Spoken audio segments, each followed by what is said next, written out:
Bom, é, continuando então a correção da revisão, né, fazendo uma revisão aprofundada da matéria até aqui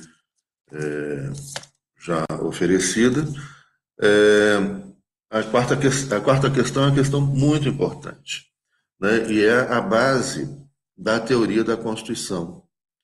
Na verdade, essa numeração aqui está errada, né?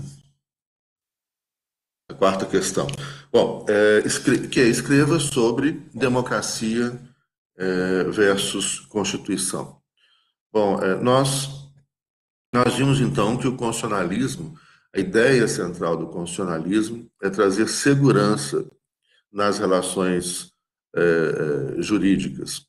A novidade que traz o constitucionalismo nasce na forma liberal, né, depois ele se transforma no século XX, virão outras formas constitucionais, como o constitucionalismo social, o constitucionalismo socialista, mas o constitucionalismo liberal ele nasce para trazer segurança, né? E a primeira pergunta que a gente sempre tem que fazer é segurança para quem?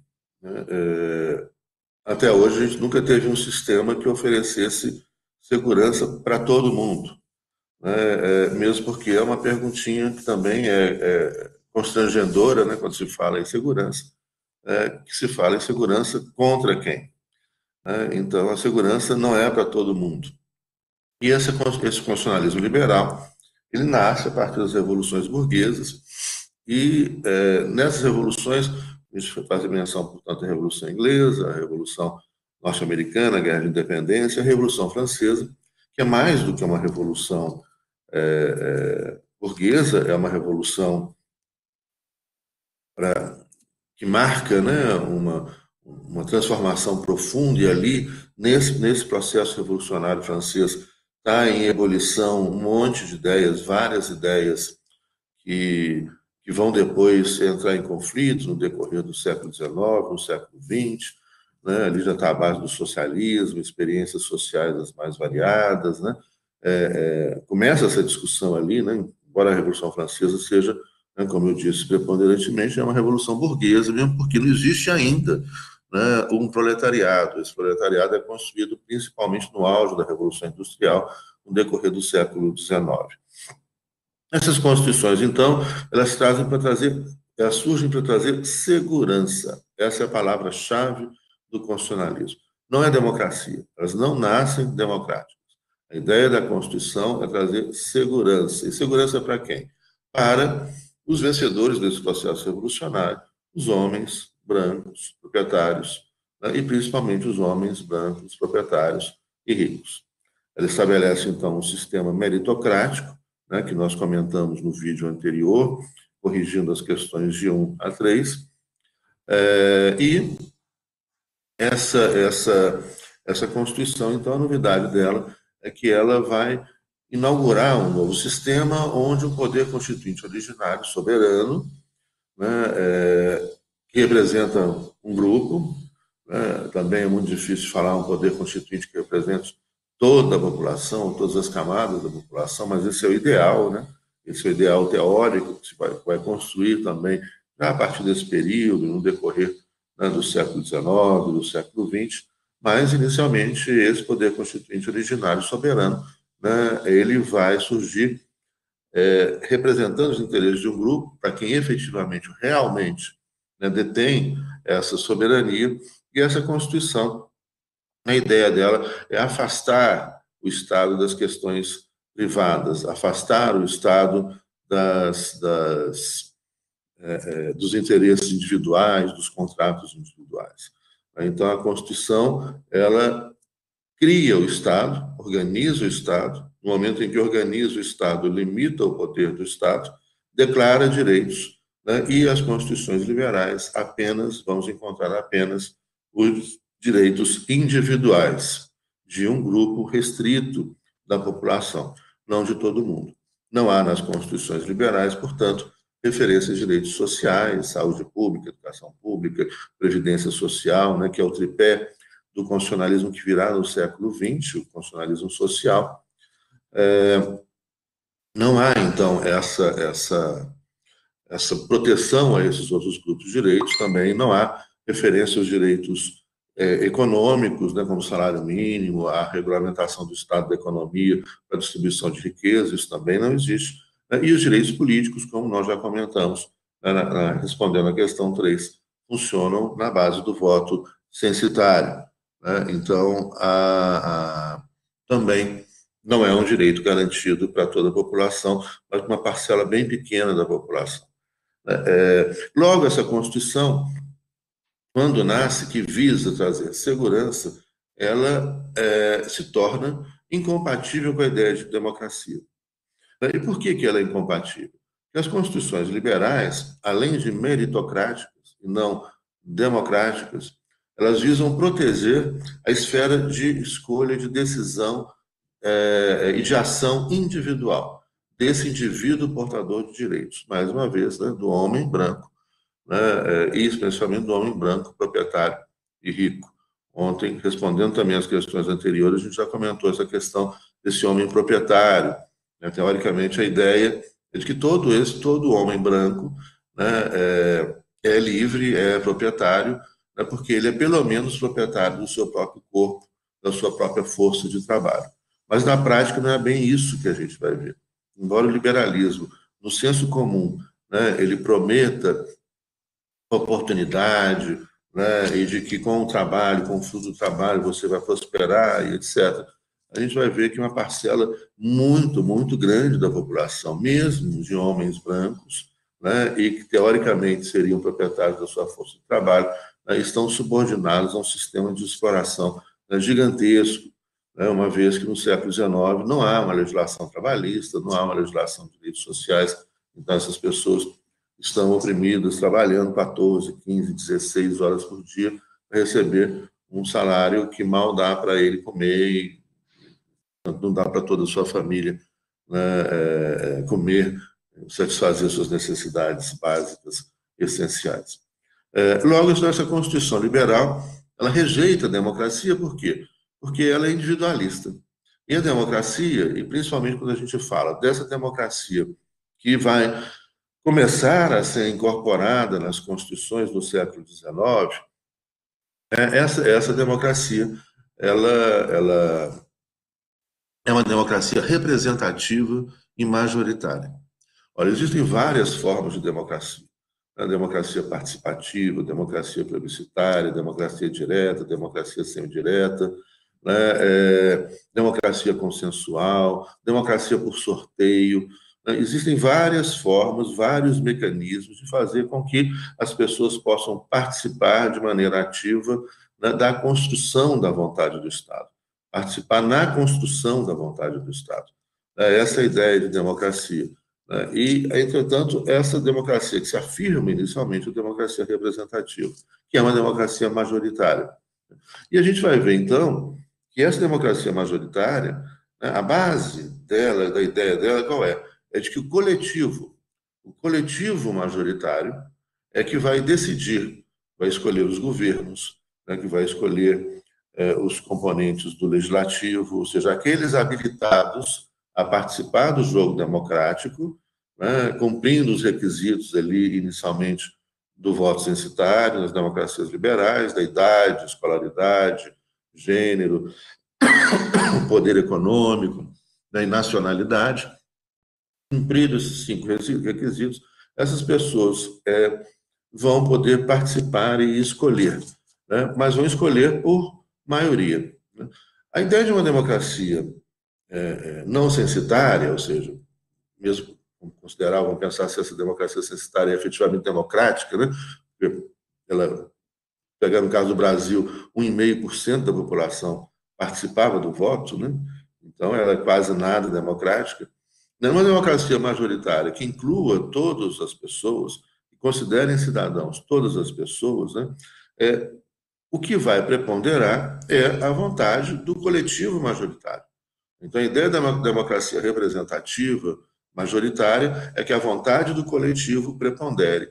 Né? E esse coletivo é que vai escolher os representantes, os legisladores, o governo e etc. E dentro do funcionamento legislativo também você tem uma democracia majoritária, onde a maioria, ou seja, onde o coletivo majoritário, né, dos deputados, né, vai aprovar leis, né? Então, a ideia é de que a maioria decide as políticas públicas, a aprovação de leis, a maioria decide quem vai ser o governante, as políticas do governo. Essa é a ideia da democracia majoritária. E que entra em confronto, claramente, com a ideia do individualismo, né? Onde, então, a Constituição, que não nasce democrática, né, essa Constituição garante direitos individuais, né, para esses homens brancos proprietários. Olha, há uma compatibilidade, então, entre garantir o espaço de decisão individual, né, que contraria a ideia da submissão desse indivíduo, né, à vontade do coletivo majoritário. Então, há uma tensão, né, há uma contradição entre a democracia majoritária, representativa, e a Constituição, que traz segurança para a vontade do indivíduo, desse homem branco, né, empreendedor, que vai exercer sua livre iniciativa, sua livre concorrência. Então, por esse motivo, essas constituições vão adaptar isso. Falar, olha, nós temos, né, nessas constituições liberais, um sistema de mérito, é o mérito econômico, logo, só vai poder participar do processo eleitoral quem tem uma renda anual superior a um determinado patamar, ou seja, quem tem méritos. E quanto maior o mérito, maior a participação na construção da vontade do Estado. Né? Esse voto censitário vai ter várias formas, né, espalhadas pelo mundo afora. Nós comentamos ontem no Brasil, a nossa primeira Constituição de 1824 estabelece o voto censitário. É uma Constituição que estabelece uma monarquia constitucional, ou seja, um rei, um imperador, né, Dom Pedro I, depois Dom Pedro II, um período da regência, nesse meio aí, depois Dom Pedro I volta para Portugal, né? Mas esse imperador ele tem limites constitucionais, ele governa ao lado de um parlamento, né, que representa os interesses econômicos da burguesia. Quem pode participar desse processo, então, é uma parcela bastante restrita, né, bem pequena da população brasileira. Né? E essa Constituição vem para proteger esses interesses bem restritos. Então, logo, há uma incompatibilidade. Né? Em primeiro lugar, um sistema meritocrático. Em segundo lugar, né, é um sistema individualista que, portanto, se torna incompatível com a ideia de que o coletivo é que deve decidir as políticas, o coletivo majoritário é que deve decidir os legisladores e o governo. Né? Então, você faz com que tenha um funcionamento de acordo com a lógica meritocrática, que é o voto censitário. Entretanto, há toda uma movimentação, e a gente já comentou isso também, né? Toda uma movimentação onde as coisas, né? O mundo muda a partir da movimentação social, das reivindicações, das lutas por direitos. Essa é a história da humanidade. Se a gente não luta por direitos, né, pelo mundo que a gente sonha, que a gente deseja, né, as coisas vão continuar, né, paradas. Se não houvesse luta, se não houvesse organização, movimentação social, a gente estava na Idade da Pedra até hoje. Então, muda, as coisas avançam a partir das novas ideias, das novas organizações, né, das lutas sociais, e a partir daí, então, é que vem essa reivindicação por democracia, né, por democracia representativa majoritária. Essa luta é uma luta principalmente dos sindicatos, no decorrer do século XIX, dos trabalhadores, que estavam alijados desse processo de construção das leis, né, e de gestão do poder do Estado. Lembrando, o Estado esse que foi criado, né, por nobres, burgueses e rei para garantir a segurança de suas propriedades diante daqueles que produziam, né, que eram servos, que se transformam em súditos e agora, né, que deveriam se transformar em cidadãos. Mas os cidadãos são apenas aqueles proprietários, uma parcela pequena, a grande maioria não tem, né, a cidadania no sentido de participação política, de voto político, de possibilidade de se candidatar. Então, essas pessoas são excluídas, mesmo porque elas são a maioria.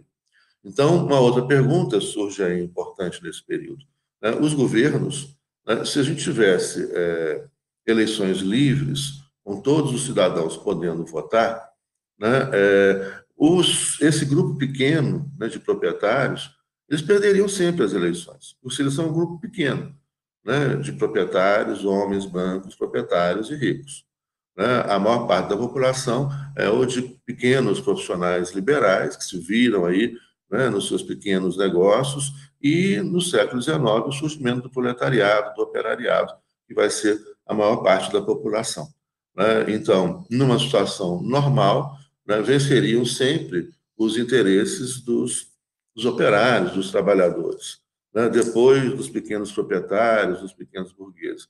E, por último, o grupo pequenininho, que é o grupo de grandes proprietários, de homens brancos, proprietários e ricos. Entretanto, são esses homens brancos, proprietários e ricos que estão no poder, né, no século XIX todo, né, e uma parte do século XX.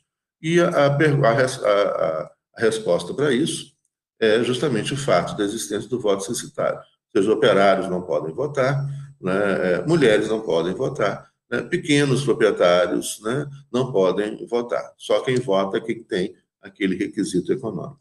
Então, essa reivindicação por democracia vai fazer com que as coisas comecem a mudar no decorrer do século XIX. Aqui fica a recomendação de um livro muito bom, chamado Forjando a Democracia, do Geoff Eley, da editora Perseu Abramo, né? É um livro que traz a história da democracia de 1850 até o ano 2000. É muito bom esse livro, é muito interessante. Vale a pena ler e fica aqui como uma forte recomendação. Forjando a Democracia, Geoff, Geoff, Eley, Elley. Né? Vale a pena ler esse Forjando a Democracia. A gente vai ter uma ideia, então, do surgimento no século XIX dos partidos políticos, desse jogo político, dessa luta política por transformação, por inclusão, por ampliação de direitos, né, que é muito forte no século XIX e no século XX. Bom, e aí, então, por causa dessas reivindicações, a democracia passa a ser incorporada gradualmente nas constituições. As constituições, então, a partir da segunda metade do século XIX, começa a ser incorporada nas constituições. Então, não é que democracia e constituição sejam a mesma coisa, né? Mas as constituições começam a receber, né, uma vez que surgem reivindicações, lutas políticas, lutas sociais, na organização dos trabalhadores, as pessoas se organizam para reivindicar seus direitos, né? Esses mecanismos de democracia representativa majoritária começam a ser incorporados nas constituições liberais a partir principalmente da segunda metade do século XIX, mas isso muito lentamente, né? Lembrando que a gente já comentou que até 1914, segundo esse mesmo livro do Geoff Eley que eu mencionei, apenas 4 países tinham uma democracia representativa, majoritária, com a participação das mulheres, né? Que eram a Noruega, a Finlândia, a Nova Zelândia e a Austrália. Todos os outros ou não tinham democracia ou tinham uma democracia masculina, né? Ou seja, tinha um voto censitário, que não se pode chamar de democracia, né? Ou então tinha uma democracia masculina, que também não se pode chamar de democracia. Você exclui aí pelo menos metade da população de mulheres, e ainda excluía por causa de nacionalidade, escolaridade, ou seja, participava dessa falsa democracia masculina, né, uma parcela muito pequena da população. Então, até 1914, 4 países apenas. Você tinha o voto secreto, periódico, universal, incluindo as mulheres, incluindo algumas minorias, etc. A fonte dessa informação é o livro de Geoff Eley, Forjando a Democracia, editora Perseu Abramo. É muito importante, aqui eu abro um parênteses, né, que a gente sempre busque informações, né, em obras, em livros confiáveis, né? Hoje é curioso e, ao mesmo tempo, triste, assustador isso que a gente está vivendo, que é um momento onde você tem tanta informação disponível, né, pela internet, pela televisão, pelo monte de canais, um monte de fontes, blogs, Facebook, etc., né, tantas redes sociais, né, e, entretanto, em meio a tanta informação, essa enxurrada de informação, essa enxurrada de informação, isso é ruim, né, que acaba nos levando, e a gente se perde em meio a tanta informação. O pior ainda, né, é que não é o excesso da informação, né, mas e talvez e nem a superficialidade também é muito grave, né, mas a falsidade das informações. É muita mentira, muita fake news. Né? Os blogs não são, em sua maioria, aí tem que tomar cuidado, confiáveis, e trazem informações falsas, erradas, né, propositalmente erradas, na maioria das vezes. Né? Então, a gente vai procurar informação como essa que eu passei para vocês agora. Você vai procurar aleatoriamente no Google, vai vir as coisas mais malucas, né, possíveis. Por isso que eu recomendo é que se informem sempre, né, em livros de qualidade, em autores, em cientistas, pesquisadores, em sites de universidades. Hoje você encontra muitos livros em PDF, né, e sites de universidades pelo mundo afora. Ali está a pesquisa séria, a informação confiável, baseado em documentações, né? Então se informem por meio de sites que tenham seriedade, né? Esses sites são principalmente os sites de universidades pelo mundo afora, vocês encontram isso, né? O site da ONU, onu.org, que é um site que também eu recomendo que vocês pesquisem, para que vocês possam ter informações confiáveis. Hoje, infelizmente, 80%, 90% das informações que vêm, principalmente por meio de redes sociais, são fake news, são mentirosas, e não só mentirosas, pior ainda, a coisa só vai piorando, né? Além de superficiais, simplificadoras, mentirosas, elas visam, né, fazer um jogo político de jogar as pessoas umas contra as outras, né, criando mentiras, né, criando informações falsas sobre governos, sobre ideias, sobre políticas, sobre religião e etc. Então, é muito grave isso, por isso eu recomendo insistentemente, quando vocês forem fazer suas pesquisas, pesquisem em sites confiáveis, que são sites de universidades pelo mundo afora, de grandes universidades, onde estão pesquisadores sérios, pessoas que vão buscar fontes historiográficas em documentos, né, sérios, de onde a gente pode ter, então, um grau de confiança muito maior para construir o nosso pensamento e a nossa reflexão crítica em base em fatos, né, em base numa realidade, né, realidade que é sempre uma interpretação do real, né, mas uma interpretação construída sobre fatos históricos, né, e não sobre mentiras, distorções, né, gravíssimas, equivocadíssimas, né, que estão rodando por aí. As pessoas falam palavras que não sabem o seu significado. Né, e entre essas palavras estão principalmente conceitos da ciência política, da teoria do Estado, né, como palavras como liberalismo, socialismo, comunismo, social-democracia, conservadorismo, etc. As pessoas falam de boca cheia sem ter a menor noção, né, do que significam essas palavras, as teorias que estão por trás dessas palavras, os fatos históricos que estão por trás dessas palavras. Então, voltando a essa relação entre democracia e Constituição, essas constituições começam gradualmente a incorporar elementos democráticos. Mas há uma tensão, né? E qual que é essa tensão? Então, esse é um outro elemento muito importante da gente guardar. A Constituição visa segurança. E como que a Constituição pode oferecer segurança? A Constituição vai oferecer segurança por meio da seguinte ideia. Primeiro, que ela é um texto supremo, hierarquicamente superior. Ela cria o Estado e ela condiciona a ação de todos os poderes do Estado. Ela cria o Estado, separa os poderes do Estado e vai dizer o que o Estado pode fazer e o que o Estado não pode fazer. A partir daí, a gente tem dois princípios que também nós comentamos rapidamente na aula de ontem, que é a ideia do quê?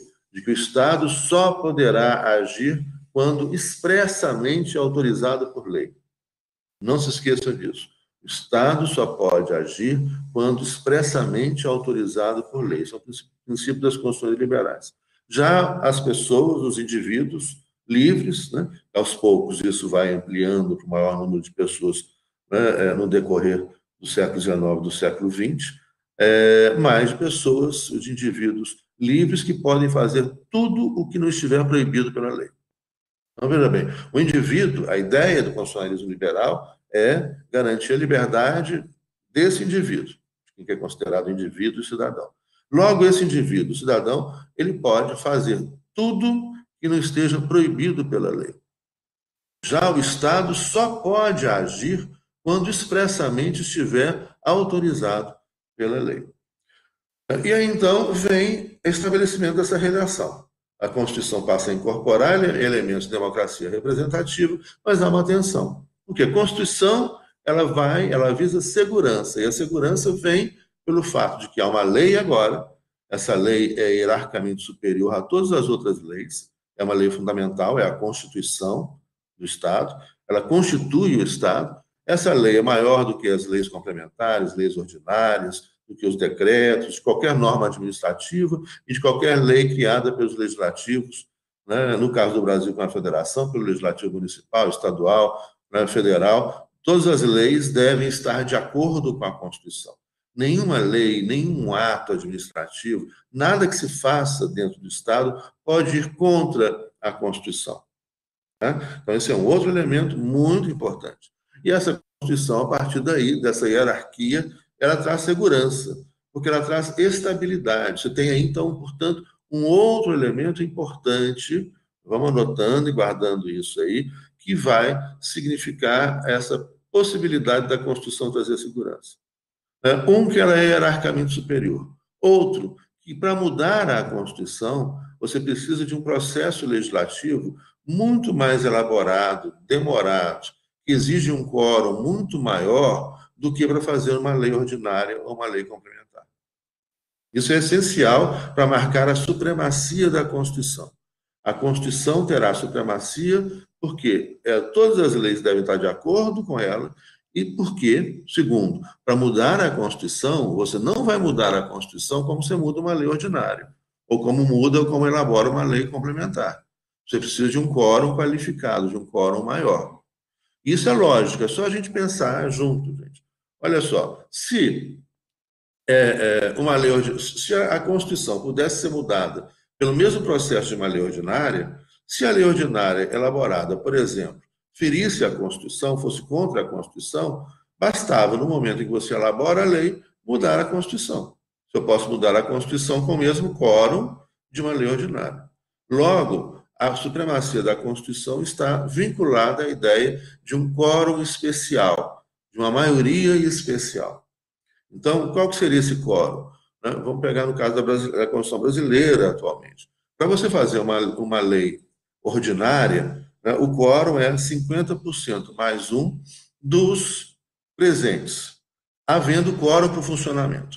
Então, para funcionar, aquela Câmara Legislativa, a Câmara de Deputados, o Senado, né, no nível federal é bicameral, nos Estados-membros é unicameral, é só os deputados estaduais, e também no município, né, também é unicameral, só os vereadores. No nível federal é bicameral.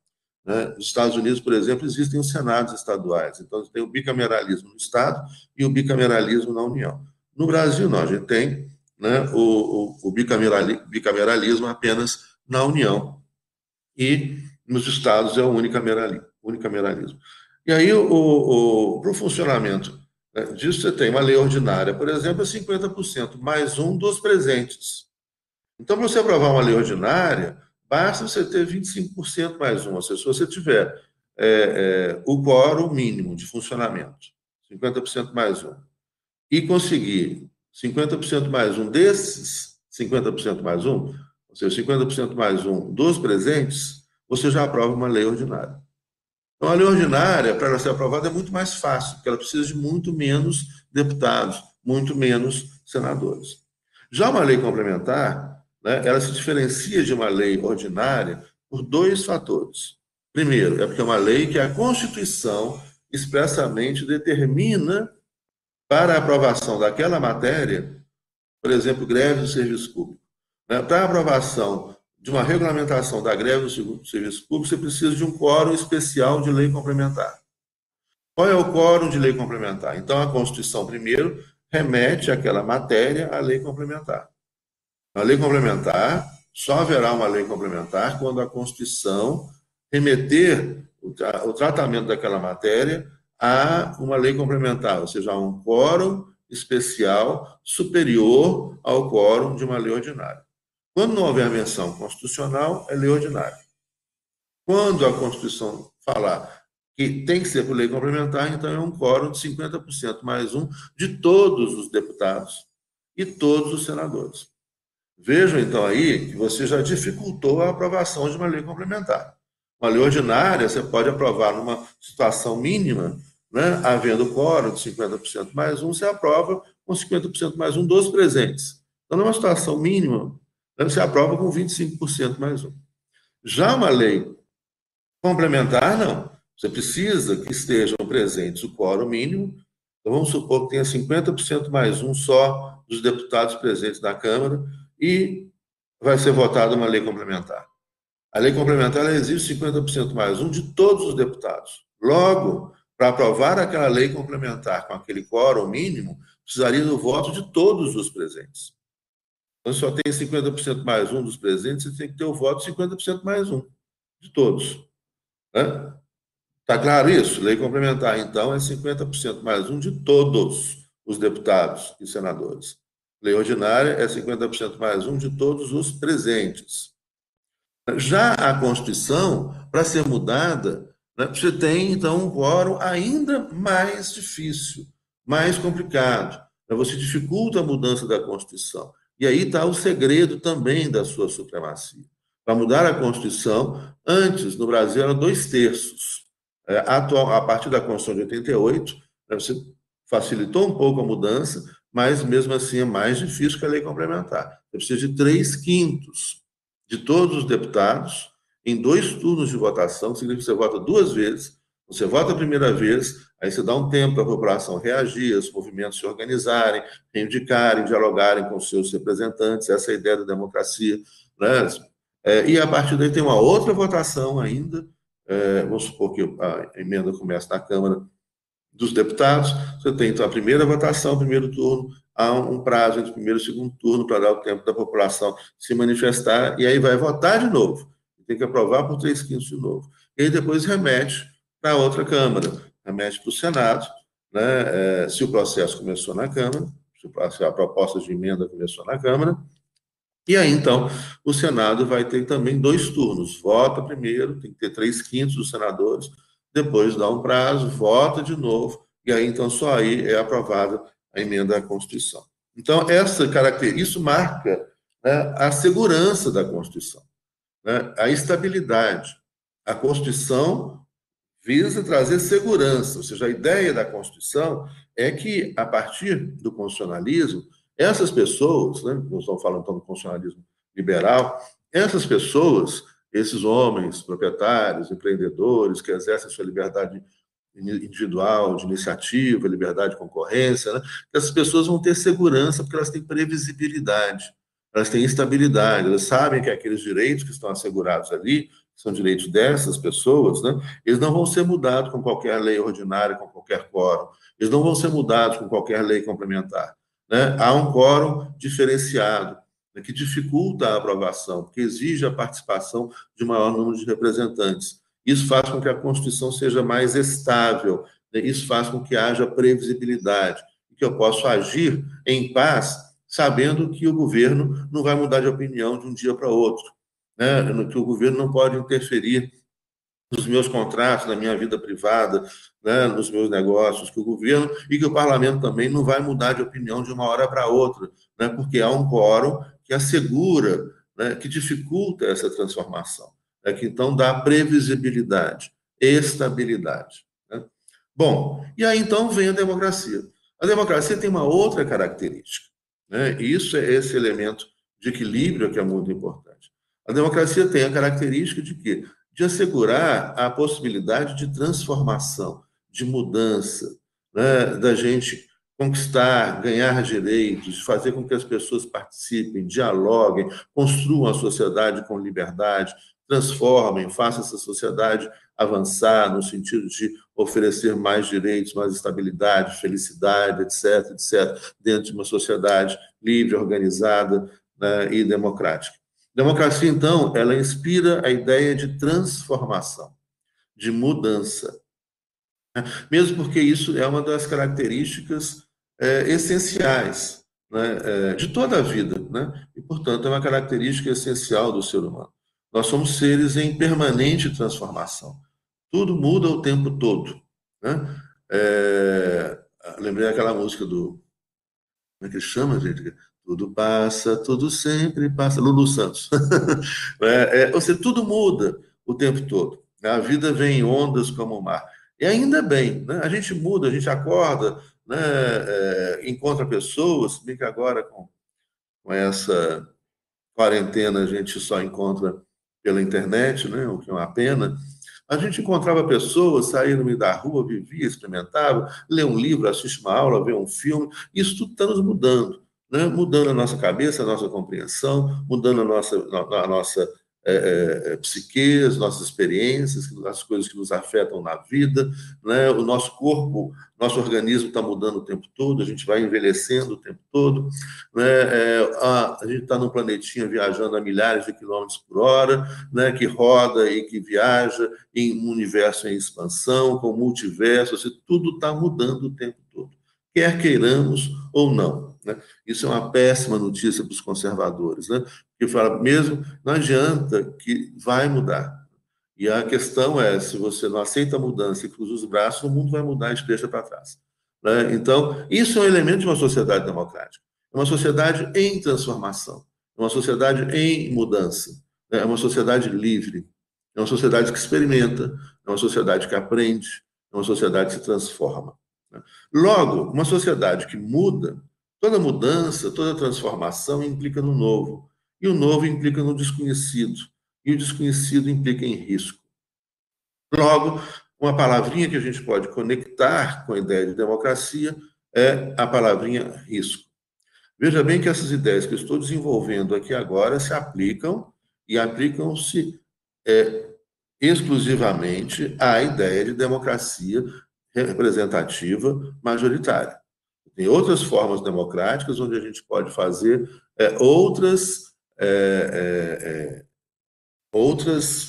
proposições teórico-filosóficas, tá? Mas nós estamos trabalhando agora a ideia básica da teoria da Constituição moderna, né, com a ideia de Constituição e democracia representativa majoritária, que é a que se expande a partir da segunda metade do século XIX, né, até recentemente.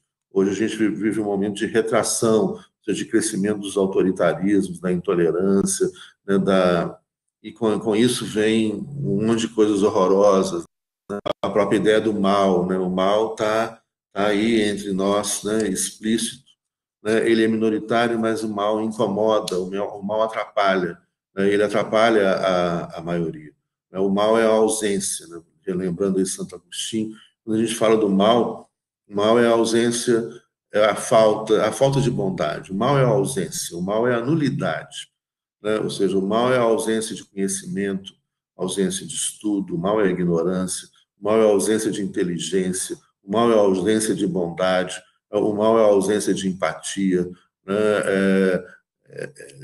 Enfim, o mal é essa nulidade, né? A própria representação do mal que historicamente a gente tem como nulidade, né? E ele está muito forte, porque ele atrapalha, porque ele é muito feio, né? Porque ele é muito violento, porque ele agride as pessoas, né? Então, embora sejam poucas pessoas, são pessoas que atrapalham a sociedade. Mas, voltando então para a ideia de democracia, né? Democracia é risco. Se a gente está experimentando o novo, a gente está correndo risco. Enquanto Constituição é segurança. Olha só, aí então você tem uma tensão. Olha que interessante. Essa tensão, né, significa, de um lado, uma Constituição que visa estabilidade, previsibilidade e, portanto, a ideia de permanência. Ela é um texto difícil de ser alterado. Ele é um texto superior às outras leis. Ele é um texto que se impõe ao comportamento de todas as pessoas, de todas as autoridades do Estado.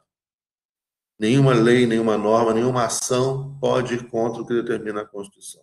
A Constituição é segurança, ela tem pretensão de permanência.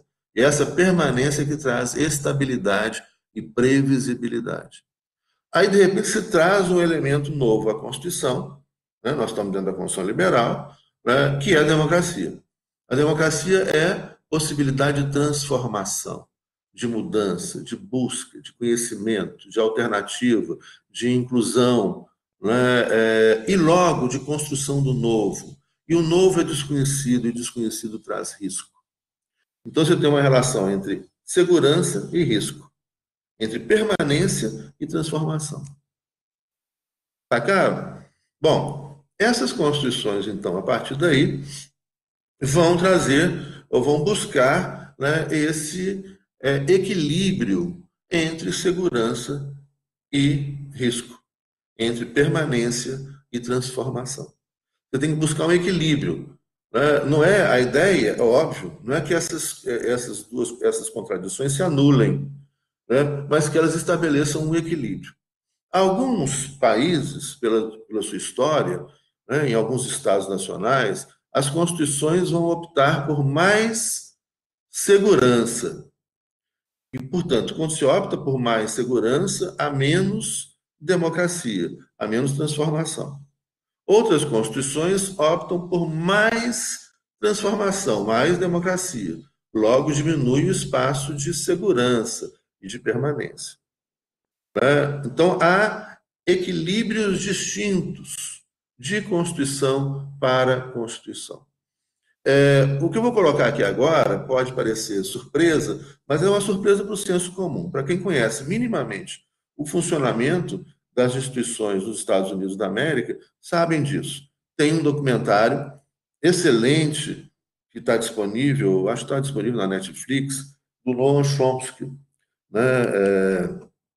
Noam Chomsky, vou escrever o nome dele para vocês aqui, para vocês procurarem. É só escrever Noam Chomsky ali naquele coisa de busca que vai aparecer o documentário dele. Noam Chomsky é um grande linguista, pensador, crítico norte-americano, né?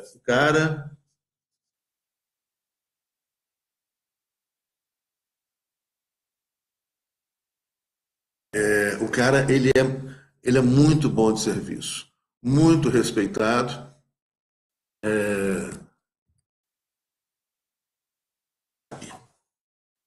Cadê, gente? Ih, eu sumi aqui, peraí. Noam Chomsky. Escreve esse nome lá no site, procura. E ele vai trazer, ele tem um documentário que ele comenta justamente a formação dos Estados Unidos da América e a Constituição de 1787. E ele vai explicar claramente, o que todo constitucionalista norte-americano sabe, né, o que todo constitucionalista, né, que estuda o direito norte-americano sabe, que a opção norte-americana é por instituições fortes, é por segurança institucional. As instituições norte-americanas são muito fortes. E olha que elas têm resistido a desafios gigantescos, a governos horrorosos, né, como o governo do Trump, né, que é um destemperado, despreparado, o governo como do Bush filho, né, que meteu os Estados Unidos, né, em guerras, né, do Afeganistão, do Iraque, etc. Mas são instituições que resistem, porque a opção americana é por uma estabilidade, uma previsibilidade, né, para que os negócios prosperem. Então, as instituições são muito sólidas. Logo, a democracia ela é controlada. Né? Você fortalece a Constituição, né, e limita as possibilidades de transformação. Então, você controla a democracia muito mais. Então, por esse motivo, até hoje, nos Estados Unidos, as eleições para presidente da República são eleições indiretas, feitas por um colégio eleitoral. Né? Porque um colégio eleitoral tem poucos membros, né? É muito mais fácil de ser controlado do que um colégio eleitoral com 200 milhões de votantes, num país com 300 milhões de pessoas. Né? Você tem vários instrumentos, portanto. Você tem um sistema bicameral também, né? Mas você tem um sistema bipartidário, de fato. Né? Existem vários partidos políticos, mas desde sempre dois partidos políticos se revezam no poder. E os dois partidos políticos são de direita, um mais à direita, o outro de centro-direita, né? Dependendo, esse conceito também vai variar de lugar para lugar, etc. Né? Mas são dois partidos que defendem o mesmo sistema econômico, né, que partem de uma mesma lógica para as políticas externas, com algumas pequenas variações, né? Mas é um sistema, portanto, que permite escolhas, mas essas escolhas são bastante limitadas. A gente pode dizer que as democracias existentes, democracias representativas, que constroem pós-Segunda Guerra Mundial, hoje, todas em crise, né, elas estabelecem, pela Constituição, um limite às escolhas. Né? Então, uma democracia constitucional é sempre uma democracia limitada pela Constituição, pelo respeito aos direitos. A maioria não pode fazer tudo o que quer. Né? Então, você tem limites à democracia, você tem limites à vontade popular. Essa é a ideia de uma democracia constitucional. Alguns lugares esses limites são maiores, alguns lugares optam por instituições mais sólidas, e aí você limita as escolhas democráticas, em outros lugares, né, você tem uma escolha democrática mais ampla, né, e isso limita um pouco a ideia de segurança. Então, você pega, por exemplo, algumas democracias, vou imaginar que num leque de escolhas entre A e Z, né, entre A e Z, né, você possa escolher em algumas democracias entre A e F, entre A e G. Aquelas outras opções, aquelas outras letrinhas que estão lá, você não pode escolher, não. Isso a Constituição vai fazer. Então, você pode mudar, você pode fazer isso dentro desse limite. Então, você tem algumas democracias que permitem mudanças, né, que vão de A a G, de A a F, né, de A a C, ou de A ou B, né, que é o caso norte-americano. Lá você escolhe o democrata ou o republicano. As políticas, essencialmente, é o mesmo sistema econômico, né, é o mesmo sistema social, com algumas pequenas variações. Você escolhe A ou B. Né? Algumas outras democracias, né, por exemplo, na Europa Ocidental, você vai escolher entre A e C, A e D, no máximo entre A e F, né, mudando. Isso não tem muito mais do que isso, não. Então, essas ideias, e aí, gente, aí é muito importante, né, que para a gente possa ver o funcionamento dos sistemas constitucionais democráticos, analisar um a um. Cada um é diferente do outro. Os limites, né, a possibilidade de escolha, os limites a essas escolhas, né, o quanto seguro é esse sistema, né, o quanto é democrático é esse sistema, e essa relação entre democracia e Constituição é que vai nos revelar isso. Né? Fora isso, é senso comum, né, fantasia. Ah, é o país mais democrático do mundo, país, isso aqui é bobagem, não é bobagem. Você vai ter, então, democracias, mas essas democracias todas são sempre sob controle. Em algumas você pode escolher entre A e A, entre A e A e meio. Entre A e A não há escolha, mas sempre há alguma escolha de alguma política, etc. Né? Mas você tem um caminho só. Outros escolhem entre A ou B, né? Outros entre A ou D, A ou F, A ou G, e não passa muito disso, não. Né? Você tem sistemas que ousaram, né, avançar num processo democrático mais recentemente, mas que foram ferozmente atacados nesse ano de 2020, né, que foram experiências de democracia radical popular, de democracia comunitária, de democracia consensual, né, como as experimentadas, por exemplo, nas comunidades na Bolívia, né, com a Constituição Plurinacional da Bolívia, e como foi experimentada também, né, num grau menor do que a da Bolívia, mas foi experimentada com a Constituição Plurinacional do Equador. Né? E existem outros espaços democráticos em nível local. Né? A localidade, esse pequeno espaço, é o espaço mais adequado para uma democracia mais avançada. Mas lembrando também que essas democracias têm outros tipos de controle. Né? Se você não tem limites constitucionais, institucionais, formais dessas instituições de democracia representativa, você tem limites culturais, né? Você tem limites históricos, sempre vai haverá algum tipo de limite. Não tem esse negócio assim, a maioria escolheu, vale tudo. Não, isso aí já isso é o caos. Né? Então, é importante pensar a democracia dentro dos seus limites democráticos, né? Institucionais. E aí você tem várias formulações de democracias, várias possibilidades de escolha. Né? Essas constituições que eu mencionei, da Bolívia e do Equador, né, elas vinham trazendo, acrescentando mecanismos democráticos, permitindo um espaço maior de mudança, de transformação. o que implica no espaço maior de risco, né?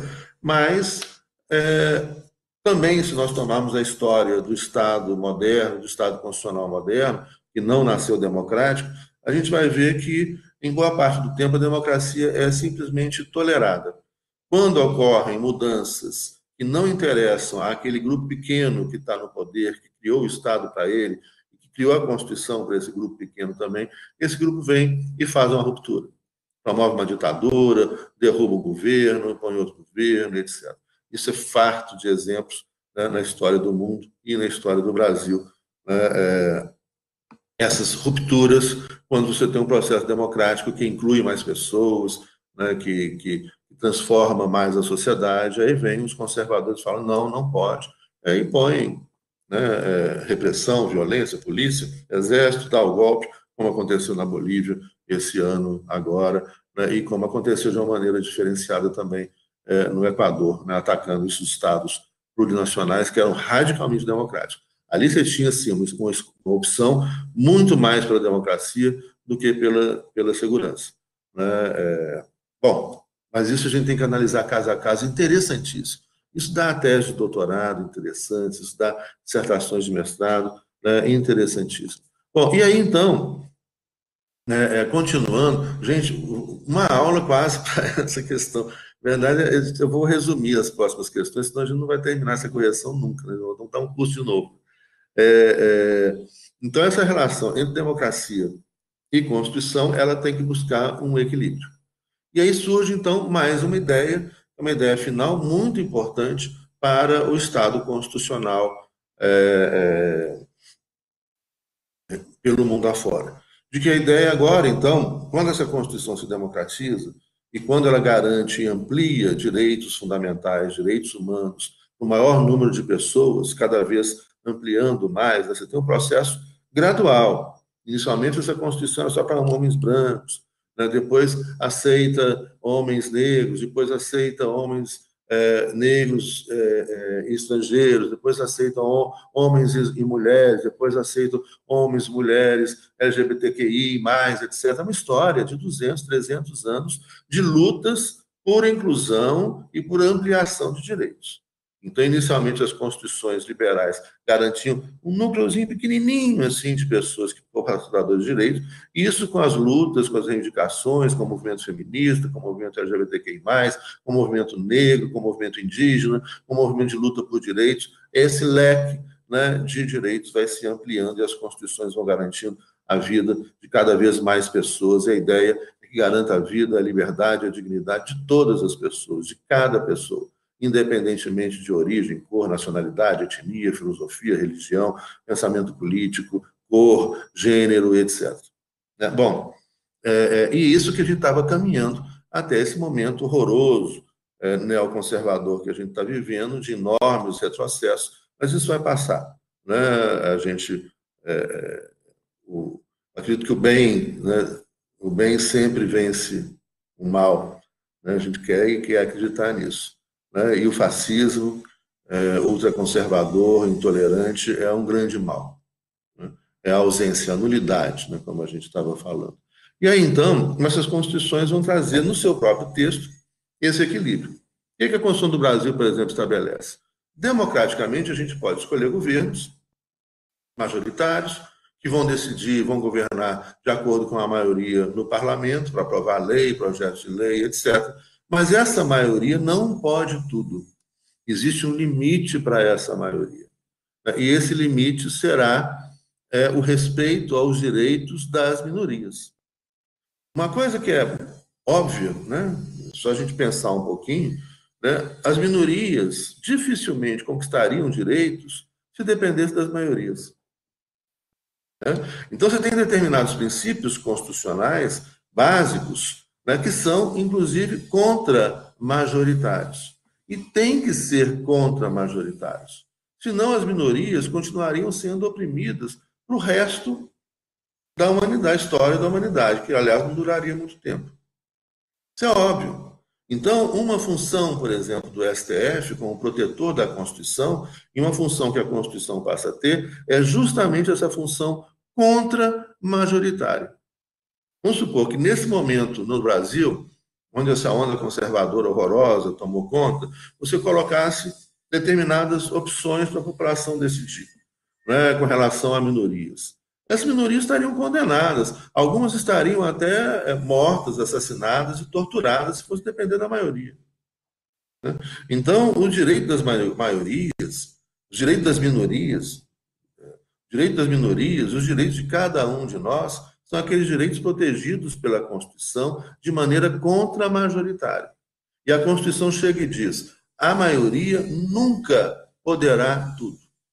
E a nossa Constituição, então, estabelece expressamente aqueles direitos e aqueles fundamentos e princípios que a maioria não pode tocar, que são fundamentos intocáveis.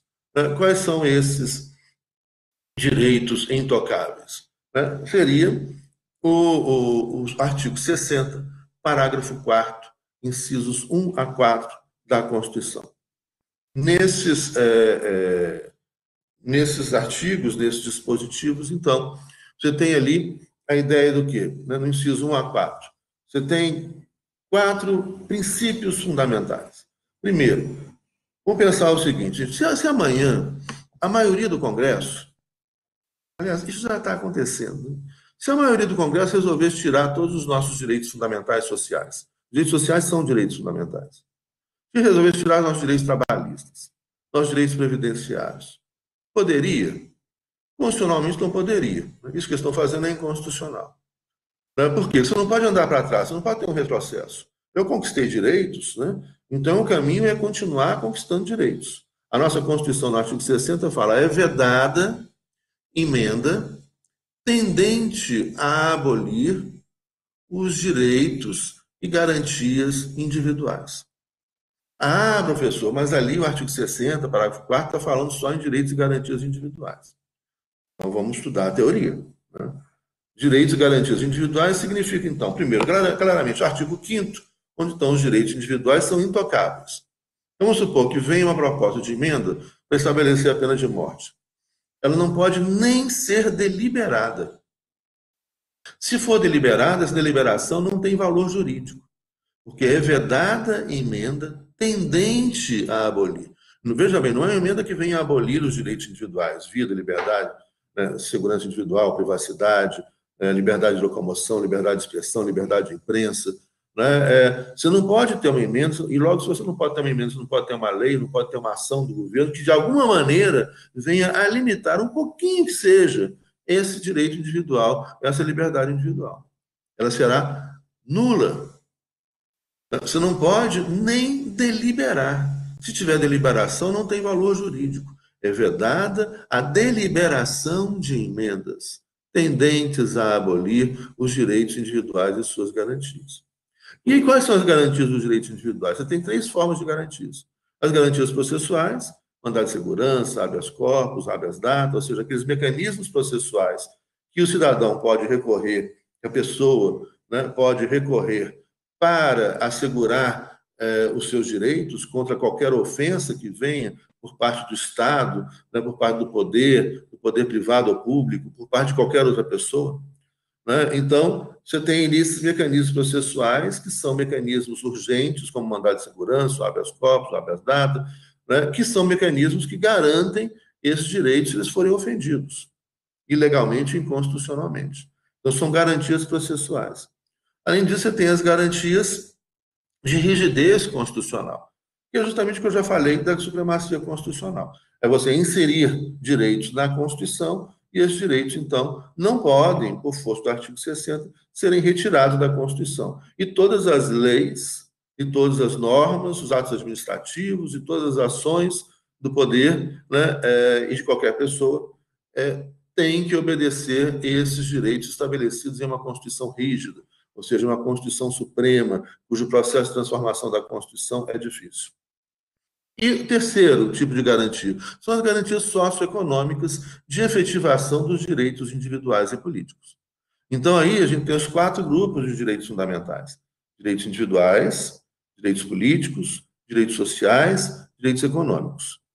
Né? Esses direitos individuais e políticos, direitos de liberdade política, de ação política, direitos de liberdade individual, de ação individual, né? Esses direitos né, são direitos que, para que eles possam ser exercidos efetivamente, eles precisam de meios para que esses direitos possam ser exercidos. Né? E quais são esses meios? Os meios são os direitos sociais e econômicos. Então, para que eu possa exercer minha liberdade de expressão, né, para que eu tenha o que expressar, eu tenho que ter acesso à educação, que é um direito social. Né? Para que eu tenha o direito à vida, eu tenho que ter acesso aos direitos ambientais, ao meio ambiente saudável, para que eu não possa viver em meio a vírus e poluições, né? Para que eu preciso ter o direito à saúde pública, à saúde curativa, à saúde preventiva, né? Para que eu possa ter a liberdade individual de locomoção, eu preciso ter direito ao transporte público, né? O direito ao emprego, a remuneração justa, para que eu possa pagar uma passagem de avião, de trem, de ônibus, de táxi, para que eu possa comprar uma bicicleta, um automóvel, uma motocicleta, para me locomover. Ou seja, para que eu seja livre, eu preciso ter meios de exercer essa liberdade. Não há liberdade na miséria. Não há liberdade sem meios para o exercício dessa liberdade. Eu tenho liberdade de consciência. O que eu preciso para ter liberdade de consciência, gente? Preciso estudar. Né? Se eu for ignorante, não vou ter liberdade de consciência coisa nenhuma. O que eu preciso para ter liberdade de consciência filosófica? Preciso estudar filosofia. Para ter liberdade política, de consciência política, preciso estudar política. Eu preciso saber o que significa ser liberal, comunista, socialista, social-democrata, né? Parar de falar bobagem, né? De repetir estupidez que se encontra no Facebook. Para eu ter liberdade de consciência, eu preciso estudar, eu preciso conhecer.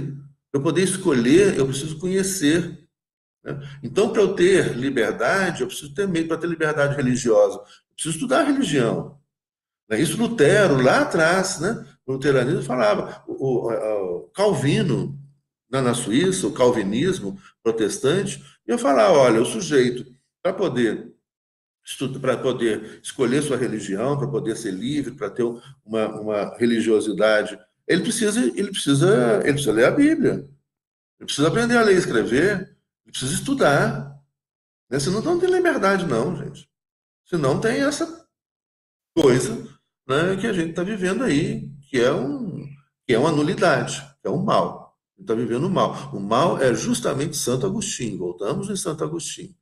Né? O mal é justamente essa nulidade, essa ausência de conhecimento, ausência de bondade, ausência de respeito, ausência de empatia. Né? O mal é a nulidade. É o que a gente está vendo aí, né? Nulidades, muitas nulidades, né? Atrapalhando o mundo e o nosso país. Então, para você poder exercer a liberdade, isso são as garantias socioeconômicas. Significa o quê? Para que eu seja livre, eu tenho que ter meios, eu tenho que ter direitos sociais e econômicos. Logo, voltando então à interpretação do artigo 60, parágrafo 4º, significa o quê? Né? É vedada a emenda tendente a abolir os direitos individuais e suas garantias.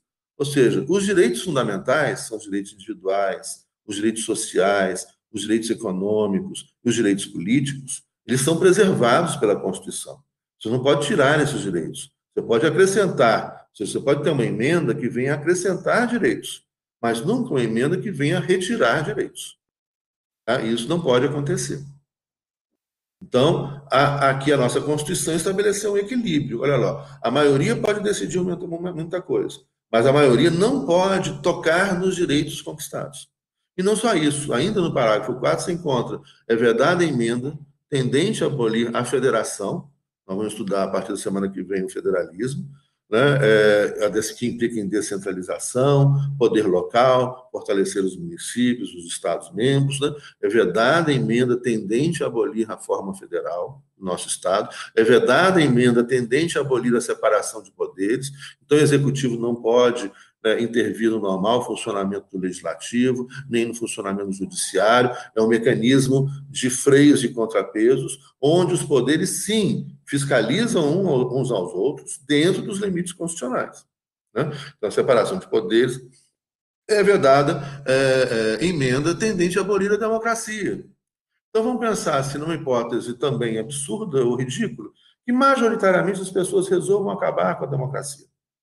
Democraticamente, vamos acabar com a democracia.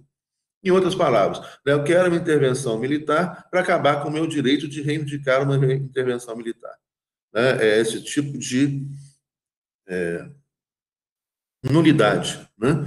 Ou seja, eu quero meu direito de manifestar para não ter mais o direito de manifestar. Eu quero meu direito de liberdade de expressão para não ter mais meu direito de liberdade de expressão. Ou seja, eu quero escolher livremente viver sem liberdade. Eu quero escolher livremente uma ditadura, uma intervenção militar. Isso não pode. Né? Em nenhuma constituição do planeta. É óbvio. Né? Eu não posso, democraticamente, acabar com os direitos. Eu não posso, democraticamente, acabar com a democracia. Então, isso é um limite que a Constituição coloca. Daí que esse casamento entre Constituição e democracia ele é fundamental. Ele é fundamental. Né? Porque a Constituição vai chegar e falar, olha, a maioria pode muita coisa. A maioria pode escolher políticas públicas, mas no momento em que ele escolhe políticas públicas, políticas de governo, né, ideologias econômicas, etc., ela não pode afetar direitos, retirar direitos, ela não pode acabar com a democracia. Né? Então, há limites a essa escolha. Essa é a convivência saudável entre a Constituição e a democracia. Isso vai existir em qualquer democracia constitucional do planeta. O que vai variar é esse equilíbrio entre possibilidade de mudança, né, e segurança. Tá? Então, entre mudança e segurança você tem um limite. Mas um limite que vai existir em qualquer democracia, que é óbvio, é que a gente não pode andar para trás.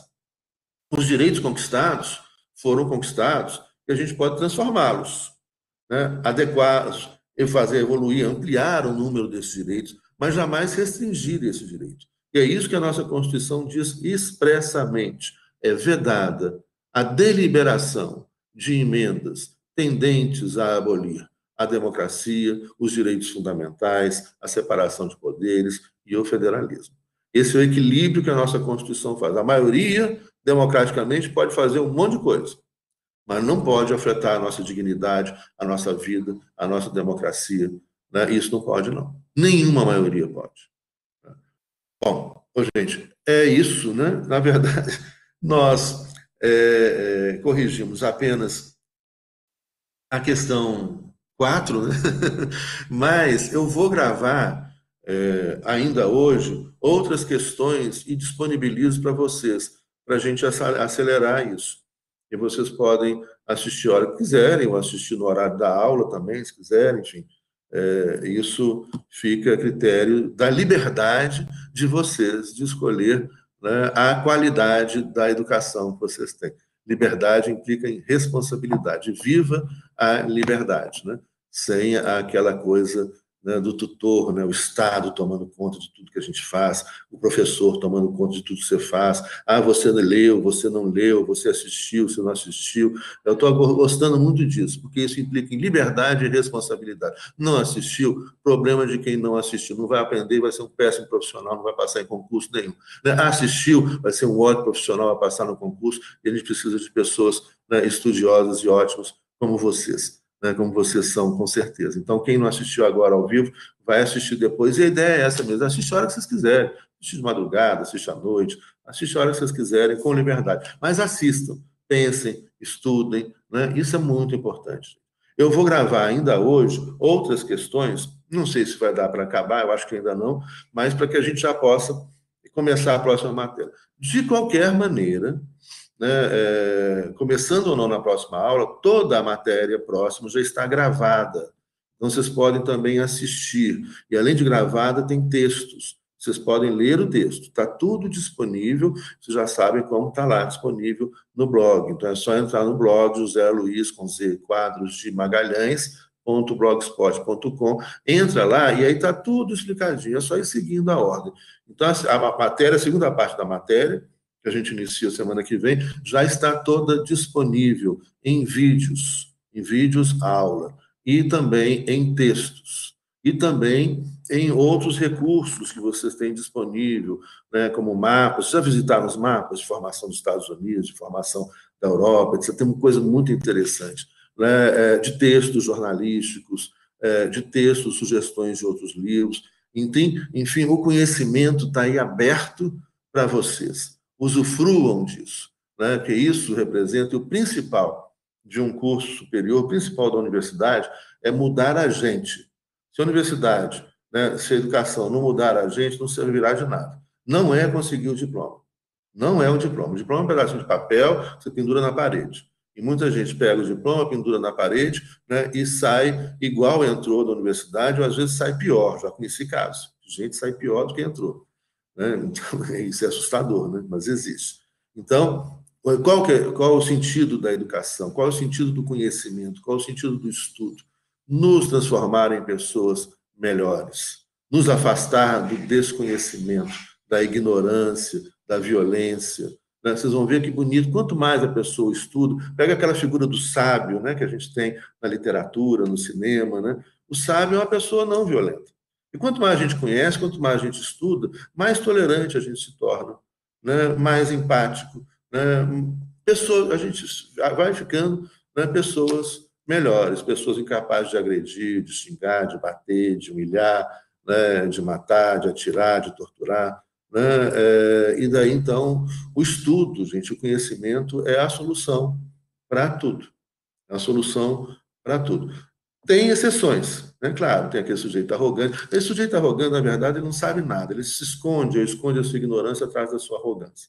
Então, aquela arrogância é justamente para você não se aproximar dele e não descobrir, né, que ele é um ignorante. Bom, gente, estudem, né? O mundo precisa muito que vocês estudem. Vocês são a geração que vai construir esse novo mundo, né, a partir de agora. Tá? Um grande abraço a vocês. Vou gravar, né, agora outras questões e disponibilizo ainda hoje para vocês assistirem, para ver se a gente já consegue acabar essa semana ou, no máximo, na segunda-feira que vem, a correção desse questionário, que é uma revisão geral. E a gente já começa, então, a matéria, a parte final da matéria. Ok? Grande abraço, tudo de bom.